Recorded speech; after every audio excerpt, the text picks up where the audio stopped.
Hola chicos, muy buenos días. Espero que se encuentren muy bien. El día de hoy les habla Sebastián Cardona Atencio, licenciado en Matemáticas de la Universidad del Magdalena y actualmente estudiante de maestría en Ciencias Naturales y Matemáticas de la Universidad Pontificia Bolivariana. El día de hoy los estaré asesorando con la segunda parte del área de álgebra y cálculo. Para el día de hoy vamos a tener unos contenidos puntuales que de manera general corresponden al conjunto de los números racionales. Vamos a trabajar la parte de fracciones, decimales, razones y proporciones y porcentajes. Vamos a empezar con un reto. Una caja contiene 448 mascarillas, las cuales se deben acomodar en 3 cajas más pequeñas. En la primera se deben poner 1/8 del total, en la segunda 3/8 y en la tercera 2/4. ¿Cuántas mascarillas van en cada caja y cuántas quedan en la caja original? Inicialmente vamos a observar que tenemos una cantidad total de mascarillas que van a ser repartidas en 3 cajas, cada uno con una fracción del total de las mascarillas. Para poder empezar a identificar qué fracción de ese número total corresponden a una cantidad específica, lo que vamos a hacer es identificar la cantidad total y para obtener la fracción de ese número, lo que vamos a hacer es primero dividir la cantidad total entre el denominador de la fracción y seguidamente multiplicarlo por su denominador. Dicho de esta manera sería C entre B y el resultado multiplicado por A. En este caso puntual vamos a tener que la fracción del número va a depender de la caja que se esté relacionando, pero el número total va a ser 448. Entonces para la caja 1 tendremos que será 1/8 de 448. Lo que hacemos entonces es 448 dividido entre 8 y luego multiplicado por 1. Eso nos da un total de 56. Quiere decir que en la caja 1 van a corresponder 56 mascarillas. En la caja 2 vamos a tener 3/8 del total. 3/8 del total entonces sería 448 dividido entre 8 y luego multiplicado por 3. Al hacer este proceso entonces vamos a tener que son 168. Para la tercera caja entonces vamos a tener 2/4 del total. Sería 2/4 de 448. Primero dividimos entre 4, que es el denominador, y luego multiplicamos por 2, que sería el numerador. Al hacer este proceso entonces vamos a tener en la caja 3 224. De esta manera podríamos responder la primera pregunta: ¿cuántas mascarillas van en cada caja? Entonces podríamos decir que en la caja 1 van 56 mascarillas, en la caja 2 168 y finalmente en la caja 3 van a ir 224 mascarillas. Hay una segunda pregunta y es ¿cuántas quedan en la caja original? Refiriéndose puntualmente a las mascarillas. Vamos a mirar entonces entre la caja 1, 2 y 3 cuántas mascarillas van en total. Al hacer entonces la suma de esas 3 mascarillas, de esas 3 cajas, entonces vamos a tener que la cantidad total va a ser de 448 mascarillas. Quiere decir que en la caja original, como habían 448 mascarillas y todas fueron repartidas en las 3 cajas, no van a quedar ni una sola mascarilla en la caja original. Y de esta manera hemos dado respuesta a las 2 preguntas presentes en este reto inicial. Muy bien, ahora sí entonces vamos a entrar en materia. Vamos a recordar que existe dentro de los números reales un conjunto de números que se conocen como números racionales. Estos números racionales son los que se representan o están nombrados por la letra Q y son generalmente fracciones. Fracciones con una condición fundamental, ¿no? A y B, que son los números de esas fracciones, a los cuales se le conoce como numerador y denominador, tienen una condición fundamental, y es que ambos deben pertenecer a los números enteros. Y además, b, es decir, el denominador, no puede ser 0. Es decir, yo puedo encontrarme una fracción que sea 3/5 o menos 3/5. Recordemos que los números enteros pueden ser positivos o negativos, pero nunca me voy a encontrar yo una fracción que sea 3/0. Ahora, la condición me dice que es diferente a que sea 0 entre 3. Esto se explicaría de la siguiente manera. Yo puedo tener 0 elementos, llamémoslos aquí balones, por ejemplo. Tengo 0 balones y los voy a repartir o dividir entre 3 amigos.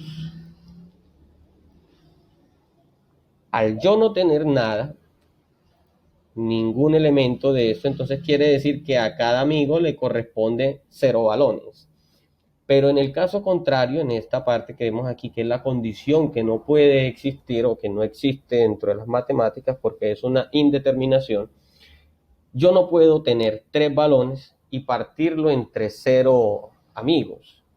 No podría hacer esa división porque sería matemáticamente imposible dividir entre algo que no existe o que no hay. Entonces, por esa razón, este tipo de situaciones matemáticamente es imposible. No puede haber una fracción cuyo denominador sea 0. Hay que tener en cuenta esas situaciones porque dentro de las matemáticas no es matemáticamente posible, valga la redundancia, calcular este tipo de situaciones. Muy bien. Ahora bien, los números racionales, que ya dijimos que se pueden representar como fracciones, tienen unas operaciones al igual que cualquier otro conjunto numéricos. Suma y resta. Para hacer la suma y la resta de números fraccionarios o de fracciones, yo debo entonces tener en cuenta que si los denominadores son diferentes, en este caso lo son porque son unas fracciones heterogéneas, entonces lo que yo hago primero es calcular el mínimo como un múltiplo de esos números que tengo, en este caso 2, 5 y 10. Esos números entonces yo voy a empezar a hacer la descomposición en factores primos, es decir, si el número tiene mitad, en este caso hay dos números que tienen mitad, que es el 2 y el 10, que tiene como mitad 5. Este 5 de aquí, como no tiene mitad, entonces debe bajar igual, tal cual. Ahora, si yo miro el 5 tiene quinta y entonces al dividir entre 5 al 5 me va a dar 1. El MCM o mínimo común múltiplo es la multiplicación de los factores que tengo en este lado de la expresión. Al multiplicarlo entonces me da 10. Ese 10 va a ser el denominador resultante de la fracción. Ahora, ¿qué voy a hacer con cada una de las fracciones? Voy a coger el mínimo común múltiplo que acabo de hallar y primero, algo parecido a lo que hago con la fracción de un número, primero voy a dividir por el denominador y luego voy a multiplicar por el numerador de cada fracción. Debo hacerlo fracción por fracción. Primero una, luego la otra y así sucesivamente hasta terminar con todas. Entonces yo inicio primero con esta, ¿no? Y decimos 10 dividido 2 me da 5. Y 5 por 1, en este caso, me da 5. Luego sigue el signo más, que es el que continúa ahí. Y ahora me voy para la segunda fracción. Vamos a poner la segunda fracción, se hace el mismo proceso. Primero se divide. 10 dividido 5 me da 2. Por 7 me da 14. Finalmente, entonces coloco el signo que tengo de este lado, que sería negativo o menos, y hago el mismo proceso con el otro o con la última fracción, en este caso 3 décimos, ¿no?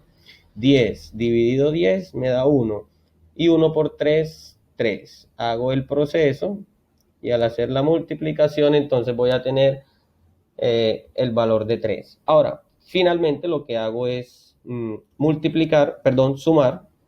sumar los factores que tengo en el numerador y al hacer la suma de 5 más 14 me da 19 y 19 menos 3 me daría 16.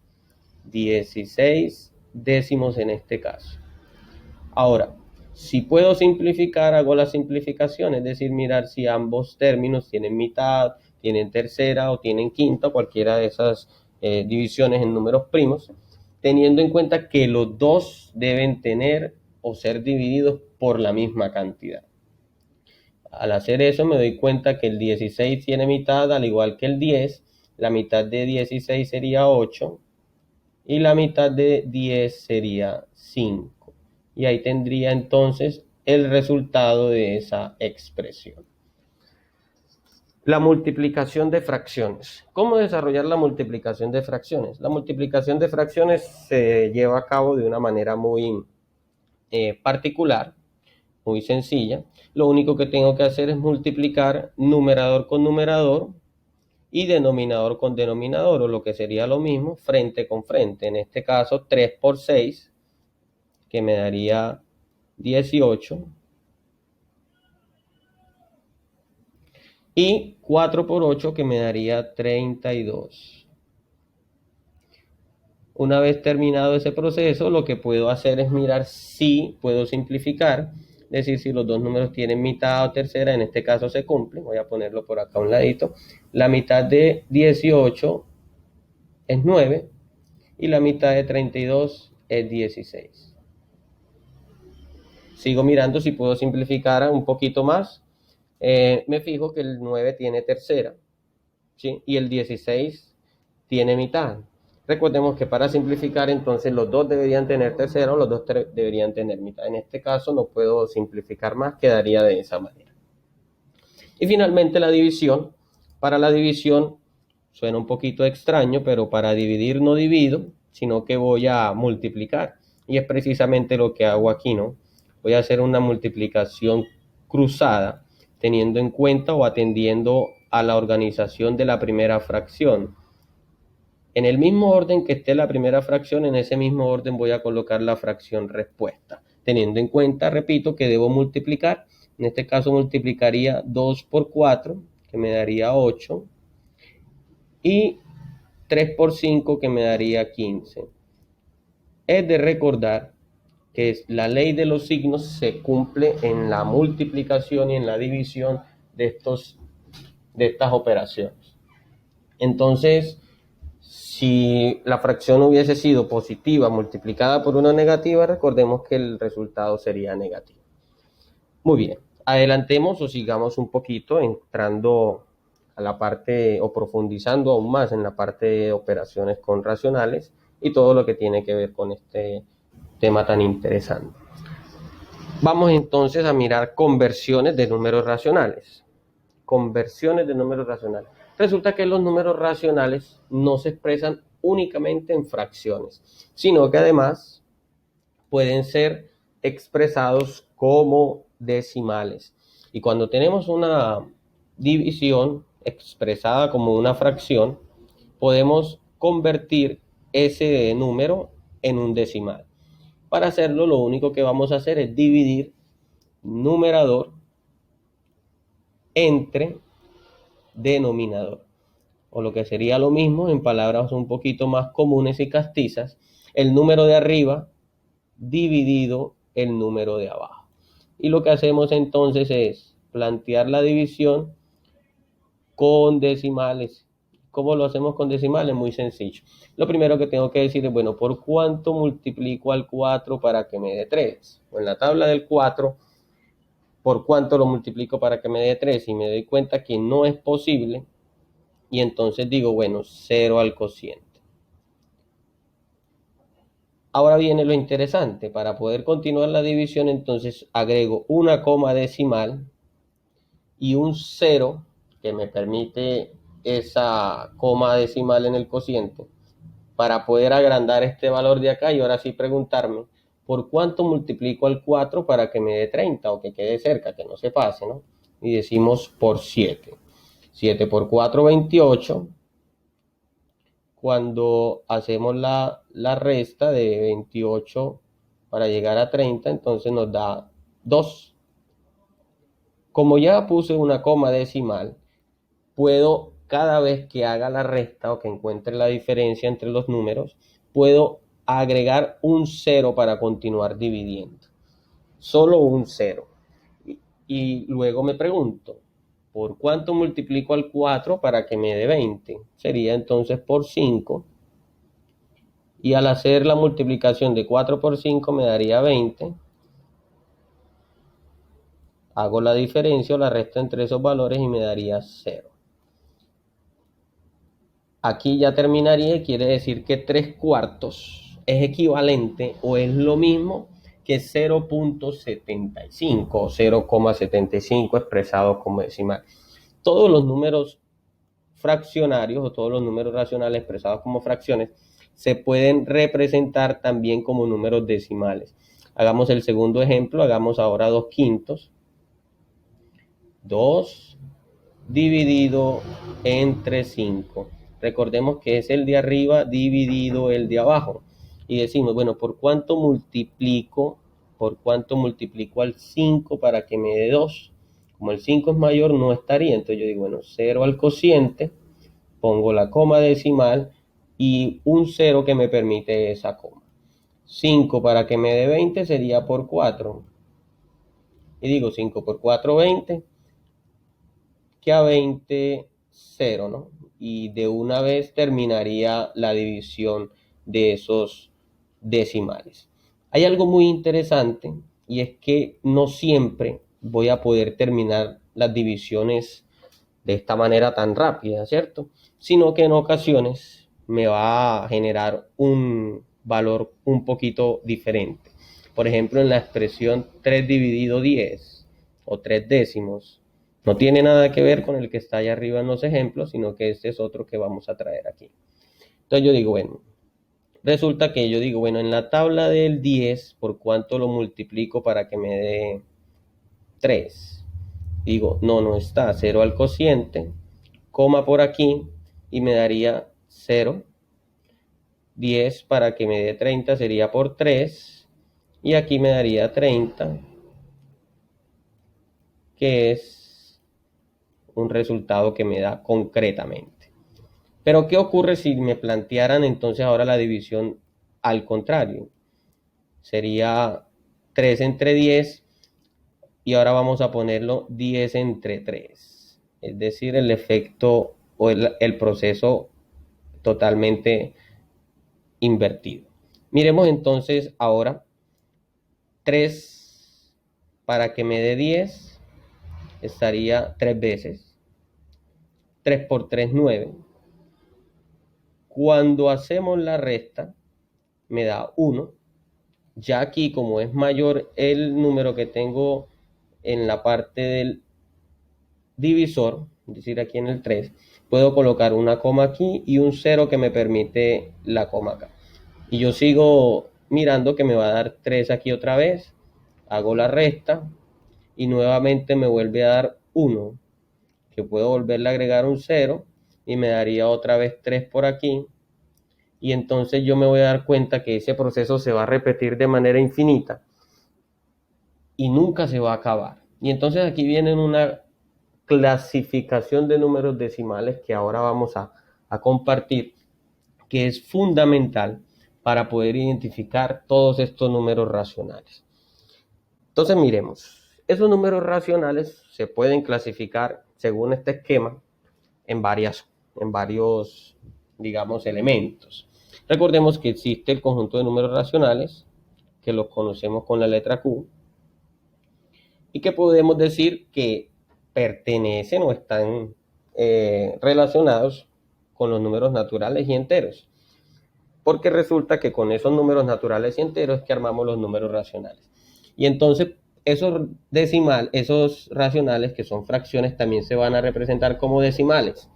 Algunos van a dar exactos. Recordemos que algunos, como el 2 quintos que acabamos de hacer o que hicimos ahorita, nos daba 0,4. Es decir, era un resultado que daba de manera concreta. A esos decimales se le conoce como decimal exacto o como decimal finito. Finito porque tiene fin, ¿sí? Pero también hay otros que son infinitos, como el último que acabamos de hacer en el ejemplo, porque nunca van a acabar. Usted los puede continuar haciendo y no va a terminar nunca la operación. Y dentro de esos infinitos, entonces vamos a ver que hay periódicos es decir, aquellos que se repiten una cantidad, por ejemplo, el que estábamos mirando hace poquito, el 10 tercios, que nos daba 3.3.3.3.3.3.3, y entonces el 3 se repetía de manera infinita. A eso que se repite se le conoce como periodo, ¿sí? Porque tiene una manera de repetirse y es única. Cuando solamente se repite una cifra o una cantidad específica, entonces decimos que es puro. Pero puede pasar también, como en este caso, que solamente se repite esa chocita o línea encima del número, indica que lo único que se repite es el 6. El 1 y el 3 luego del decimal no se repite, entonces hay una parte que se repite y hay otra parte que no, y entonces por eso hablamos de decimales mixtos. Muy bien, vamos a practicar hasta ahora, vamos a ver una clasificación de estos números, vamos a clasificarlos en finito, periódico, puro o mixto. El primer elemento que tenemos es 3,75. Si observamos, se repite el 75, lo que está después del decimal es lo que se repite, entonces eso sería un decimal periódico puro. En este caso tenemos 2,5 y vemos que en el 2,5 no hay nada que se repita y es un decimal que termina, entonces es un decimal finito que es exacto. Y finalmente el 12,452 con el 52 que se repite, es decir, de aquí en adelante viene otra vez 52, 52, 52, 52, y miramos que se repite una parte y otra no, entonces por eso sería un decimal periódico mixto.